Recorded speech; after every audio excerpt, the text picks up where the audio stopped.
Hello students, class 12th accountancy chapter number 5 retirement and death of partner sum number 16 read कर रही हूँ मैं, ध्यान दीजिएगा आप।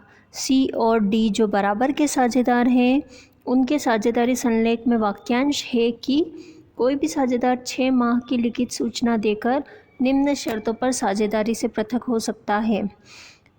निवृत्त होने वाले साझेदार को भुगतान किया जाएगा उसके पूंजी खाते और चालू खाते का जमा शेष, निवृत्ति की तिथि तक का उसका लाभांश जिसकी गणना गत 3 वर्षों के औसत लाभ के आधार पर की जाए, फर्म की ख्याति की आधी राशि जिसकी गणना गत 3 वर्षों के औसत लाभ की 1.5 गुने के बराबर की जाए। 30 सितंबर 2018 को निवृत्त होने के लिए सी ने 31 मार्च 2018 के दिन सूचना दी। उस दिन उसके पूंजी खाते का शेष 6,000 रुपये और चालू खाते का विकलन शेष 500 रुपये था। गत 3 वर्षों का लाभ क्रमशः इस प्रकार था: 2,800, 2,200 और 1,600। साझेदारी संलेख के अनुसार सी को कितनी राशि देय है?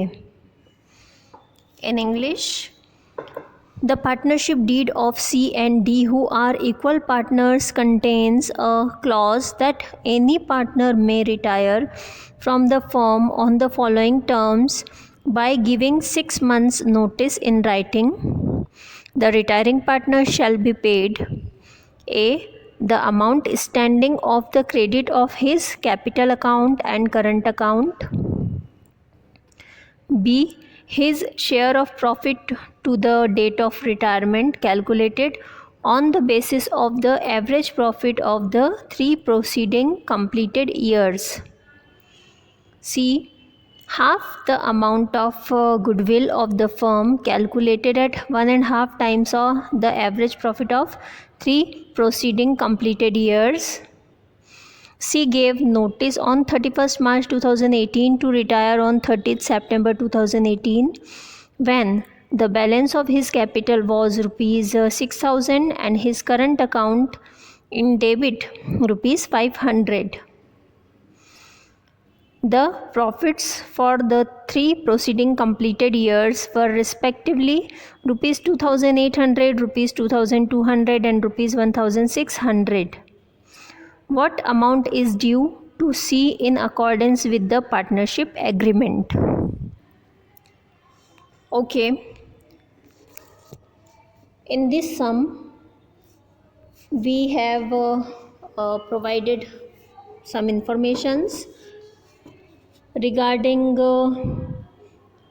terms and conditions of partnership deed regarding retirement.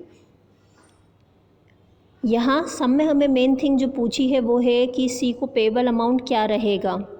ठीक है, कैपिटल एंड करंट अकाउंट का बैलेंस दिया है। कैपिटल का हमारा क्रेडिट बैलेंस है और करंट अकाउंट का डेबिट बैलेंस है।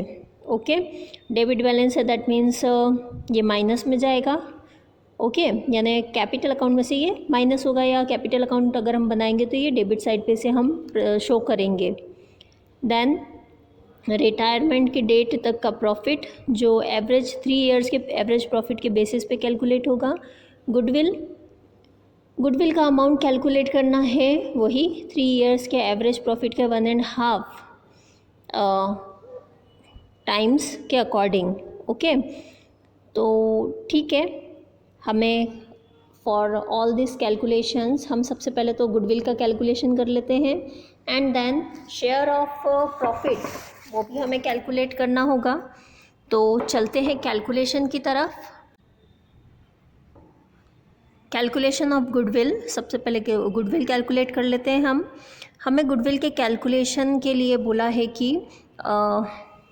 एवरेज प्रॉफिट का 1.5 टाइम्स गुडविल का अमाउंट होगा एवरेज प्रॉफिट का, है ना। तो एवरेज प्रॉफिट कैलकुलेट कर लेते हैं। हमें 3 इयर्स के प्रॉफिट्स दिए हुए हैं, 2,800 प्लस 2,200 प्लस 1,600 डिवाइडेड बाय 3, क्योंकि हमें एवरेज निकालना है, इनटू 3/2 1.5 को अगर हम और सिंप्लीफाई कर दें तो वो 3/2 में कन्वर्ट हो जाता है। ओके, तो इंटू 3/2 कर देते हैं हम। कैलकुलेट करके देखेंगे इससे तो ये आएगा 3300। ओके, तो हमारा गुडविल का अमाउंट आ गया है 3300। इस 3300 का हमने बोला गया है कि गुडविल की जो हाफ पार्ट है वो रिटायरिंग पार्टनर को मिलना है। तो C's share of goodwill 3300 into 1/2 यानी हाफ। तो 3300 का हाफ अगर हम निकालेंगे तो वो आएगा 1650 रुपीज़। ओके, देन नेक्स्ट हमें कैलकुलेट करना है calculation of C's share of profit. तो सीज शेयर ऑफ प्रॉफिट देखो, रिटायरमेंट में 6 महीने हैं, 6 मंथ। तो और हमें बोला है कि जो प्रॉफिट है, प्रॉफिट का कैलकुलेशन लास्ट 3 ईयर्स के एवरेज प्रॉफिट के बेसिस पे किया जाएगा।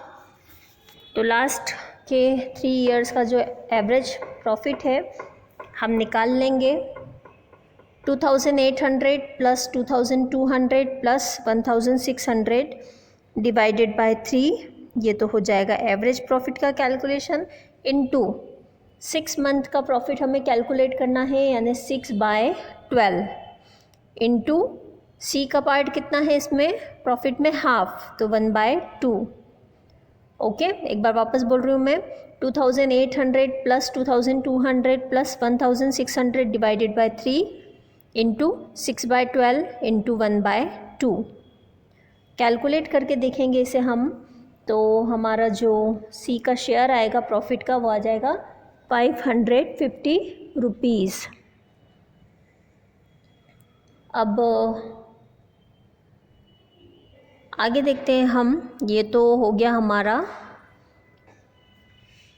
Seize share of profit. इसके बाद सम में हमें सी को जो पेबल अमाउंट है वो कितना है, तो सी का पेबल अमाउंट कैलकुलेट करने के लिए हमें सीज कैपिटल अकाउंट प्रिपेयर करना पड़ेगा। तो चलते हैं सीज कैपिटल अकाउंट की तरफ। डेट पर्टिकुलर्स अमाउंट ये डेबिट साइड के कॉलम्स, डेट पर्टिकुलर्स अमाउंट ये क्रेडिट साइड के कॉलम्स। ओके, अब सबसे पहले तो हम बैलेंस ट्रांसफ़र करते हैं सी के कैपिटल अकाउंट का। तो 1 अप्रैल बाय बैलेंस BD हमें बताया है सी की जो कैपिटल है वो 6000 रुपीज़ है, यानी सी के कैपिटल अकाउंट का बैलेंस 6000 रुपीज़ है। तो क्रेडिट साइड पर बाय बैलेंस BD 6000 रुपीज़। साथ में सब में हमें ये इन्फॉर्मेशन दी है कि सी के करंट अकाउंट का जो बैलेंस है वो डेबिट बैलेंस है 500 रुपीज़। तो सीज कैपिटल अकाउंट में हम डेबिट साइड पे लिखेंगे to seize current account. Retirement की उसकी डेट है 30 सितंबर, तो डेट डाल देंगे 30 सितंबर to seize current account amount 500 debit side में। ओके, इसके बाद हमने प्रॉफिट एंड लॉस अकाउंट का बैलेंस निकाला था सी का शेयर, वो लिख देंगे हम 30 सितंबर को credit side by profit and loss account. ये ये सी का प्रॉफिट का शेयर है जो हमने कैलकुलेट किया था 550 रुपीज़। नेक्स्ट हमें गुडविल का अमाउंट हमने कैलकुलेट किया था, सी का शेयर निकाला था 1650 जो डी उसे प्रोवाइड करेगा डेफिनेटली। तो 30 सितंबर को by D's capital account 1650। Okay, इसके अलावा और कोई इन्फॉर्मेशन हमें अवेलेबल नहीं है रिगार्डिंग सीज कैपिटल अकाउंट। तो हम टोटल करके डिफरेंस फाइंड आउट कर लेंगे। जो डिफरेंस आएगा हमारा वही होगा अमाउंट पेबल। ठीक है, तो क्रेडिट साइड का टोटल कर लेते हैं हम, जो आएगा 8200 रुपीज़ एंड डेबिट साइड में ओनली वन अमाउंट है 500। तो 8200 में से हम माइनस करेंगे 500 तो बैलेंस आ जाएगा 7700, जिसे हम ट्रांसफ़र करेंगे सीज लोन अकाउंट में। बिकॉज हमें सिर्फ ये बोला है कि अमाउंट पेबल कितना है, ये नहीं बोला है कि पे कर दिया है, दैट्स वाई हम इसे लोन अकाउंट में ट्रांसफ़र कर रहे हैं। ओके, तो to C's loan account amount payable 7700। इसी के साथ दोनों साइड का टोटल भी हम इक्वल कर देंगे 8002। ओके, यहाँ ये सम कंप्लीट हुआ। होप सो आपको समझ में आया होगा। Thank you.